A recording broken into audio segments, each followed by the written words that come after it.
अगर कभी आपके शहर पर न्यूक्लियर अटैक हो गया तो आप क्या करेंगे? सोचिए, एक पल में सब कुछ खत्म हो सकता है। घर, लोग, सपने, सब राख में बदल सकता है। लेकिन क्या वाकई आप कुछ कर सकते हैं ताकि जिंदा बच सकें?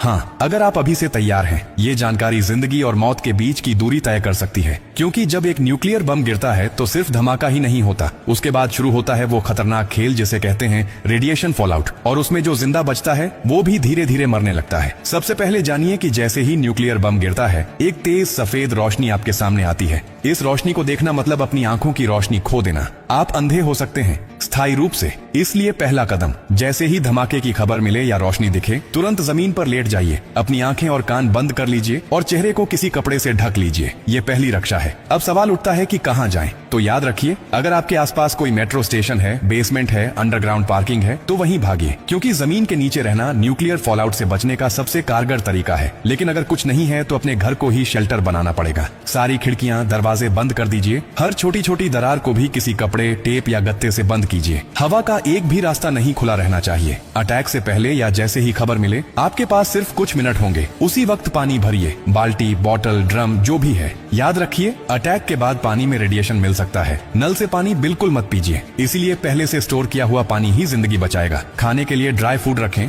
बिस्किट, ड्राई फ्रूट्स, पैकेज्ड खाना जो बिना पकाए खाया जा सके। अगर गलती से आप बाहर थे और रेडिएशन में एक्सपोज हो गए तो जैसे ही अंदर आए, कपड़े उतारिए, उन्हें एक पॉलिथीन में बंद कर दीजिए और खुद को साबुन और स्टोर किए हुए पानी से अच्छे से धोइए। याद रहे, नल का पानी नहीं, सिर्फ स्टोर किया हुआ पानी इस्तेमाल करना है। न्यूक्लियर ब्लास्ट के बाद सबसे खतरनाक समय होता है पहला 24 घंटा। इस दौरान बाहर जाना मतलब मौत को बुलावा देना। इसीलिए 24 घंटे अपने शेल्टर से बाहर बिल्कुल मत निकलिए। अगर सरकार की तरफ से संपर्क हो जाए तो निर्देशों का पालन कीजिए। लेकिन अगर कोई सूचना नहीं मिले तो कम से कम 72 घंटे तक बाहर मत निकलिए। 3 दिन, सिर्फ 3 दिन अगर आपने सही तरीके से बिता लिए तो जान बच सकती है। और हाँ, टेक्नोलॉजी की भी तैयारी कर लीजिए। न्यूक्लियर अटैक के बाद एक इलेक्ट्रोमैग्नेटिक पल्स EMP उठती है, जो आपके मोबाइल, लैपटॉप, इलेक्ट्रॉनिक चीजें सब खराब कर सकती है। इसलिए एक पुराना एंड्रॉइड फोन, एक पावर बैंक और एक वॉकी टॉकी को एल्यूमिनियम फॉइल में लपेटकर किसी स्टील बॉक्स में रखें। ये आपको बाकी दुनिया से संपर्क में रखेगा। सबसे जरूरी बात, घबराइए मत, पैनिक नहीं करना है। हर फैसला सोच समझ कर लीजिए, क्योंकि न्यूक्लियर अटैक एक टाइम गेम है।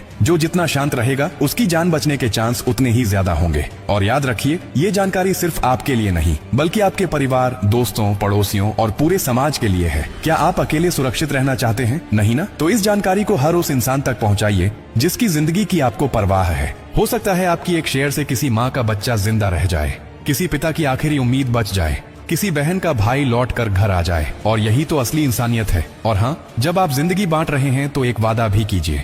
डॉक्टर कार्डियो की हर पोस्ट से कुछ सीखेंगे और दूसरों को भी सिखाएंगे, क्योंकि हमारा मकसद सिर्फ कंटेंट नहीं, आपकी सुरक्षा है, आपकी जिंदगी है।